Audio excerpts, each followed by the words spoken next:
Hi, I'm Denise Cooper from Royale Installation. So we're going to do a lead.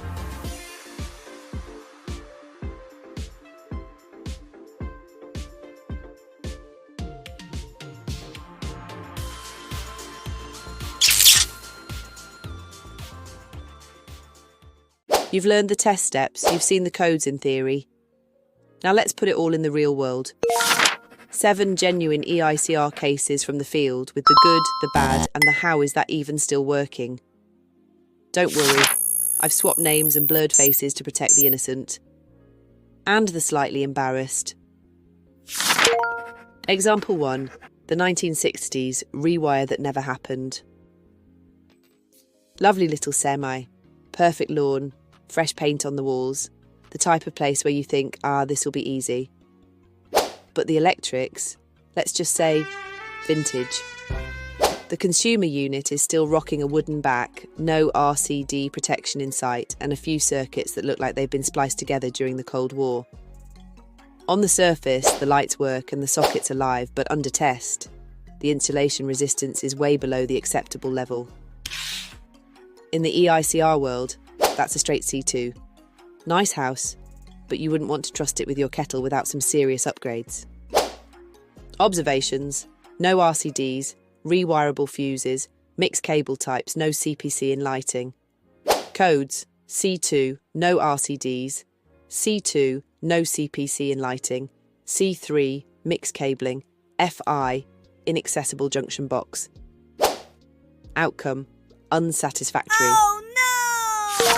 Example 2, the it's only a shed job. Customer swore it was just one light. You know the line, it's only a shed. But when we opened the door, it wasn't just a shed. It was half spa, half bar, and possibly a part-time cat hotel. 3 heaters humming, a mini fridge fully stocked, fairy lights wrapped around every beam, and even a little fountain bubbling away. The problem? All of this luxury was being fed by a single bit of twin and earth, draped casually over the garden fence straight into the shed. No earthing, no protection, and cable about as weatherproof as a wet paper bag. Sure, it all switched on, but safety-wise, it was like playing Russian roulette with your sockets. Observations, cable draped across fence, no earthing, undersized cable. Codes, C2, no earth, C2, exposed cable, C3, no IP rated fittings. Outcome, unsatisfactory. Example 3, the almost perfect rental. This one was sneaky. On first glance, everything looked tidy. Modern consumer unit, decent test results, circuits labelled. You almost get that feeling of relief, like finally an easy pass. But then we ran the insulation resistance test on the lighting circuits. And boom, numbers didn't add up. After a bit of head scratching and meter probing, we found the culprit. A borrowed neutral. Someone, at some point, thought it would be clever to share a neutral between 2 circuits. Classic shortcut, but a dangerous one. Why? Because it can cause unexpected voltage on a circuit you think is isolated, which means someone working on it could get a nasty shock. And this wasn't the only issue. A couple of cracked faceplates showed the age of the installation. The kind of job that lulls you into a false sense of security until the test results tell the real story. Observations, borrowed neutral detected during insulation resistance test, damaged faceplate. Codes, C2, borrowed neutral, C3, damaged faceplate. Outcome, unsatisfactory. Example 4, the Instagram kitchen. Walk into this property and you'd think it was show home ready. Brand new kitchen units, sparkling granite worktops, fancy downlights. The kind of place where you expect everything to be spot on. But behind the gloss, not so shiny. First red flag, no RCD protection on the sockets, which in a kitchen is a big no-no. Then we spotted buried cables running in the walls with no mechanical protection. which means one wrong screw with a new shelf and you've got live conductors exposed. And just to top it off, sockets were mounted right next to the sink. Looks neat, but one splash of water and suddenly your toaster isn't the only thing getting fried. It's a good reminder. Modern decor doesn't mean modern electrics. Always trust the tests, not the tiles. Observations: no RCD, buried cables without protection, sockets too close to sink. Codes: C2, no RCD, C2, buried cables with no protection, C3, socket placement. Outcome: unsatisfactory. Oh no! Example 5, the mystery tripping RCD. This one came in as a faulty RCD call. The customer was frustrated because every time they plugged something in outside, the power tripped. But here's the twist.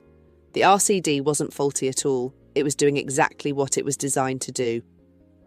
Testing revealed low insulation resistance on the circuit. And sure enough, the outdoor socket had signs of damp ingress. Water and electrics don't play nicely together. And without that RCD, someone could have had a very bad day. To make matters worse, the socket cover was missing entirely, leaving it wide open to the rain. The customer thought the RCD was the problem, but in reality, it was the hero of the story. Remember, if something keeps tripping, it's usually not the RCD at fault. It's what it's protecting you from. Observations: low insulation resistance, damp in outdoor socket. Codes: C2, water ingress, C3, no cover. Outcome: unsatisfactory. Oh no! Example 6, the TT system nobody knew about. This one was a classic case of surprises hiding under the floorboards. The client had no idea their house was on a TT system. They thought it was TNCS like most properties in the area. But during testing, it became clear there was an earth rod tucked away in the garden, quietly doing its thing. The problem?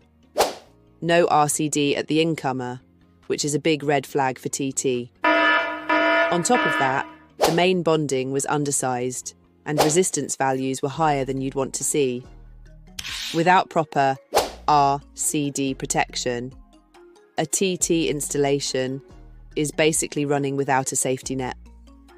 The client was shocked, literally and figuratively, that their whole house had been operating like this for years. It's a reminder: never assume the earthing arrangement until you've confirmed it. Observations: earth rod but no RCD incomer, undersized bonding, high resistance.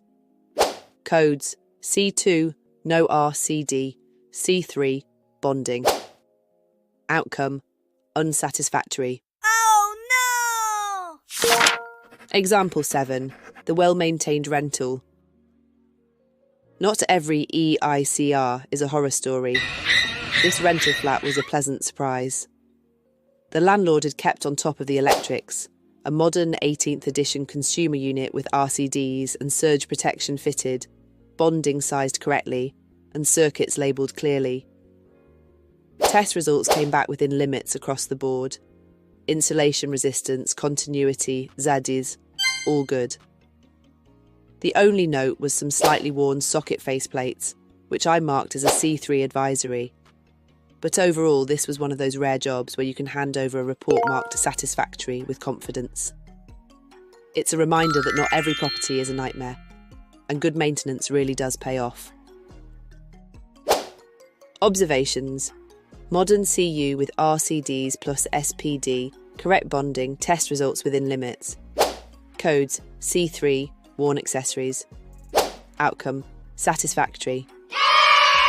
What would you code it? Challenge. Scenario: socket circuit, no RCD, insulation fine, earthing intact, indoor only. What's the code? Pause here. Answer: C3. From sheds to DIYs, EICRs prove you never really know what you'll find until you test. Keep Keep sharp, code consistently, and back it up with regs. Get ready for part 4.